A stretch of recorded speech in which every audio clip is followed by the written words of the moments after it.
할렐루야. 5월 13일 화요일 새벽 기도에 나오신 여러분들을 주님의 이름으로 환영합니다.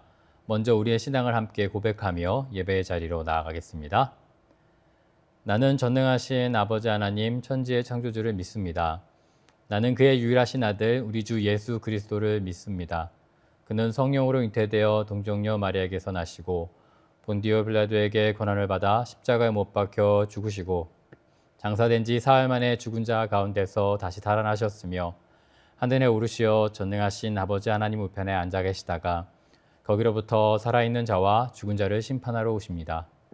나는 성령을 믿으며 거룩한 공교회와 성도의 교제와 죄를 용서받는 것과 몸의 부활과 영생을 믿습니다. 아멘. 함께 기도하겠습니다.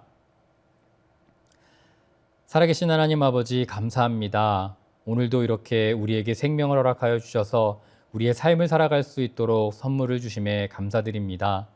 문득 돌아보면 우리의 삶과 죽음이 멀리 떨어져 있는 것처럼 보여지지만 하나님, 오늘 하루도 하나님께서 이끄시기에 생명으로 나아갈 수 있음을 다시금 느끼게 됩니다. 죽음이 두려워서 살기보다 하나님께서 우리에게 맡겨주신 사명이 있기에 삶을 살아갈 수 있는 우리들이 될 수 있도록 인도하여 주시옵소서. 요엘의 말씀처럼 청년들이, 아비들이, 그리고 자녀들이 꿈과 이상과 또 하나님의 나라를 위해 열심으로 달려갔던 그 모습이 오늘 우리의 삶 가운데도 가득하게 하여 주셔서 그래서 말씀을 묵상하고 나아감이 생명으로 나아감이 기쁜 일, 즐거운 일이 될 수 있도록 인도하여 주시옵소서. 우리 마음 가운데 있는 모든 무거운 것들이 하나님의 말씀으로 말미암아 녹아져 내리고 그래서 주님의 힘으로 살아갈 수 있는 성령님의 능력으로 살아갈 수 있는 오늘 하루 될 수 있도록 인도하여 주시옵소서. 예수님의 이름으로 기도드립니다. 아멘. 오늘 우리에게 주시는 하나님의 말씀은 민수기 22장 15절부터 30절까지의 말씀입니다. 제가 하나님의 말씀을 봉독하겠습니다. 발락이 다시 그들보다 더 높은 고관들을 더 많이 보내매 그들이 발람에게로 나아가서 그에게 이르되 십볼의 아들 발락의 말씀을 청하건대 아무 것에도 꺼리끼지 말고 내게로 오라. 내가 그대를 높여 크게 존귀하게 하고 그대가 내게 말하는 것은 무엇이든지 시행하리니 청하건대 와서 나를 위하여 이 백성을 저주하라 하시더이다. 발람이 발락의 신하들에게 대답하여 이르되 발락이 그 집에 가득한 금을 내게 줄지라도 내가 능히 여호와 내 하나님의 말씀을 어겨 덜하거나 더하지 못하겠노라. 그런즉 이제 너희도 이 밤에 여기서 유숙하라. 여호와께서 내게 무슨 말씀을 더하시는지 알아보리라. 밤에 하나님이 발람에게 임하여 이르시되 그 사람들이 너를 부르러 왔거든 일어나 함께 가라. 그러나 내가 내게 이르는 말만 준행할지니라.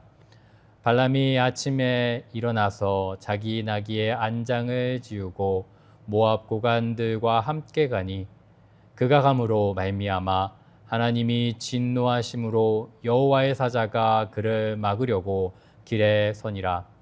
발람이 자기 나귀를 탔고 그의 두 종은 그와 함께 있더니 나귀가 여호와의 사자가 칼을 빼어 손에 들고 길에 선 것을 보고 길에서 벗어나 밭으로 들어간지라.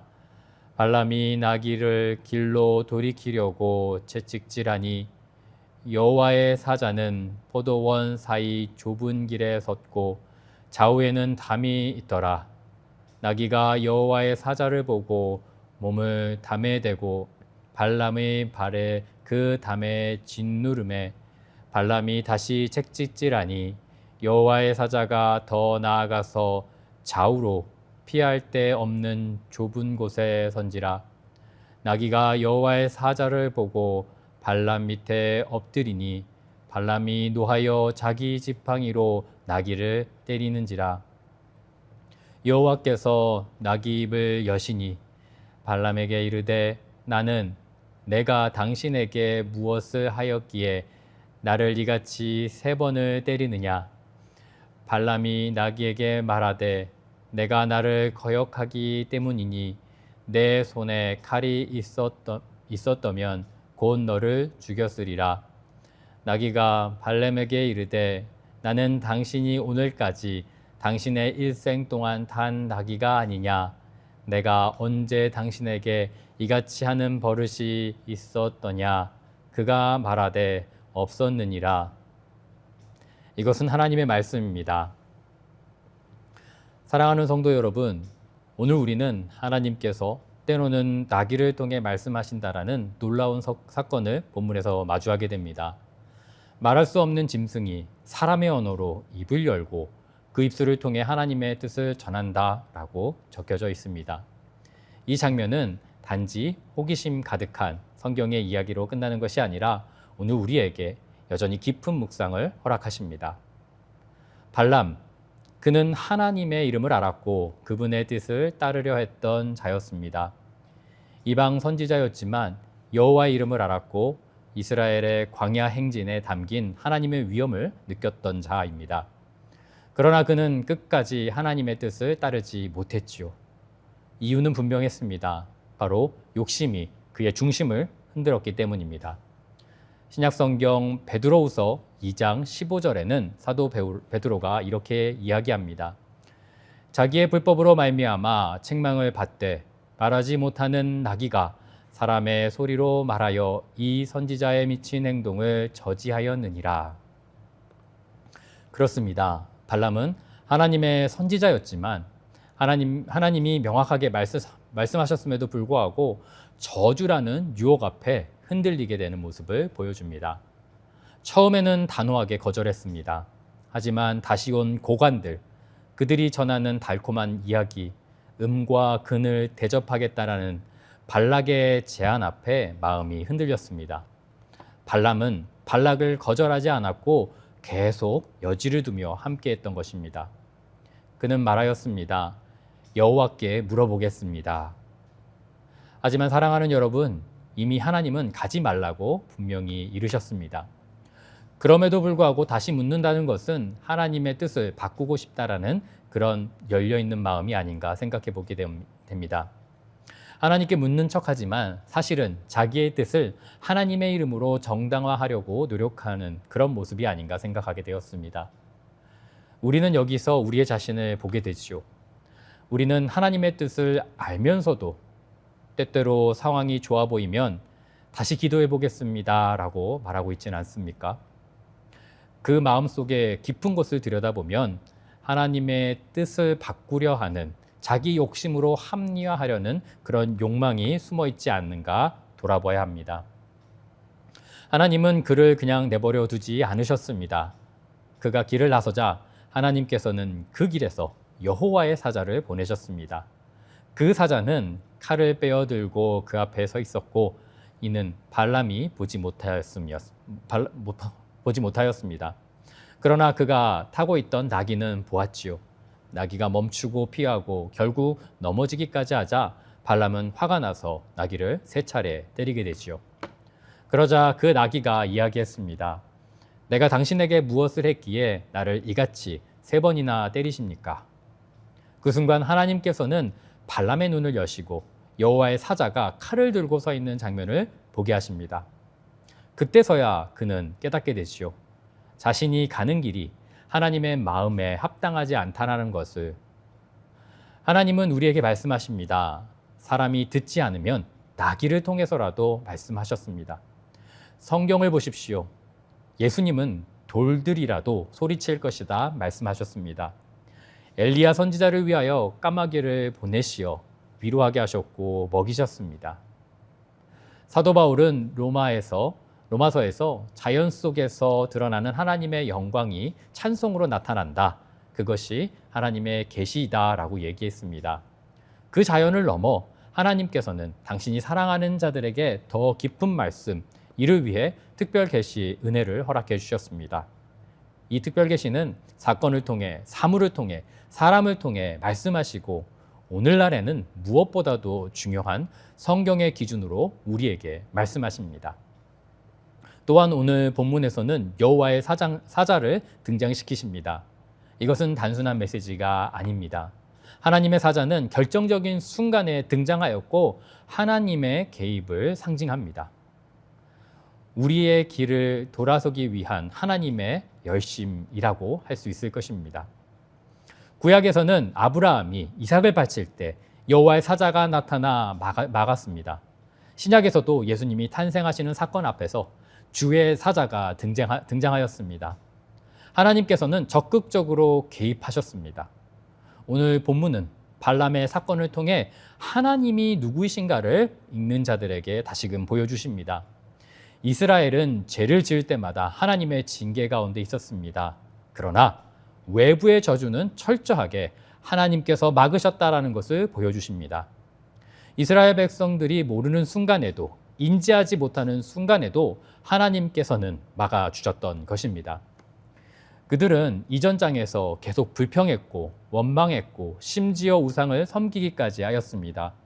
그들의 행동은 결코 자랑할 것이 없었지요. 그들은 그 누구보다도 하나님의 진노 앞에 서 있어야 마땅한 그런 백성이었습니다. 그럼에도 하나님은 그들을 향한 외부의 저주만큼은 철저히 막으셨습니다. 왜입니까? 그 이유는 단 하나 때문이 아닌가 생각해 봅니다.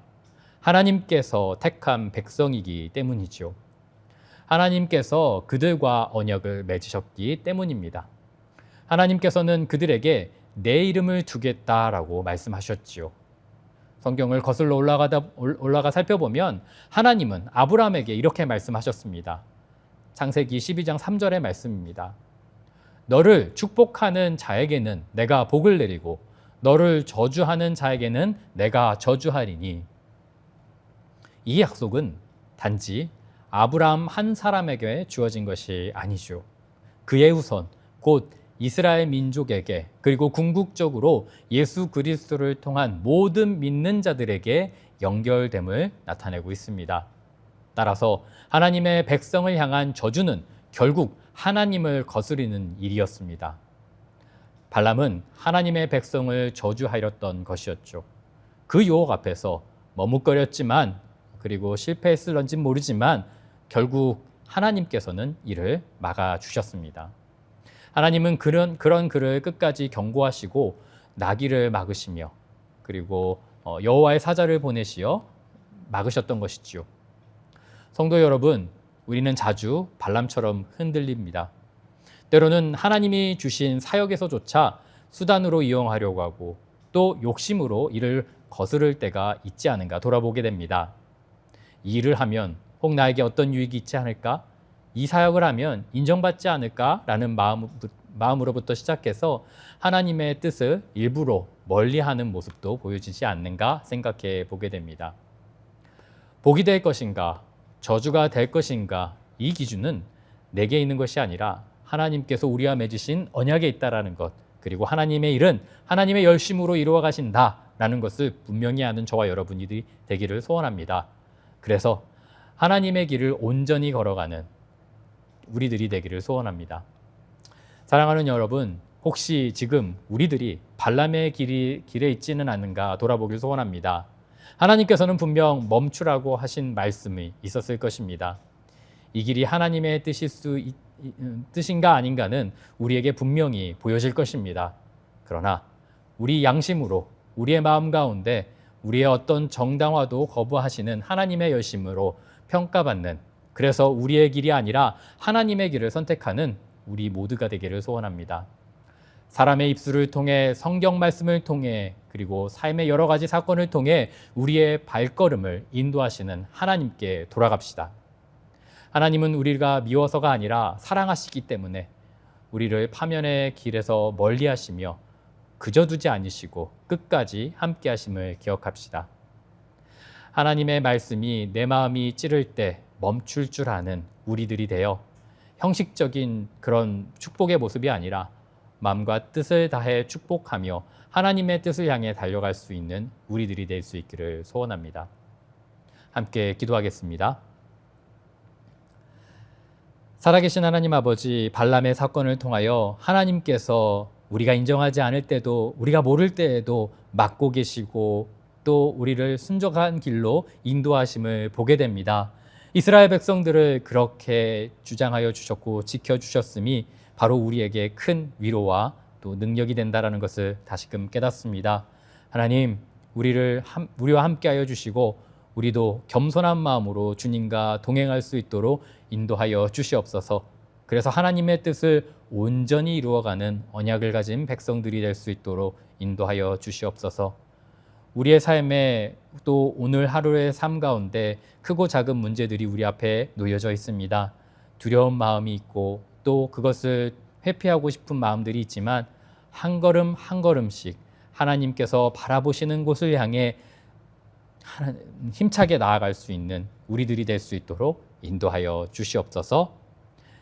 예수 그리스도의 이름으로 간절히 기도드립니다. 아멘. 계속해서 기도의 자리로 나아가겠습니다.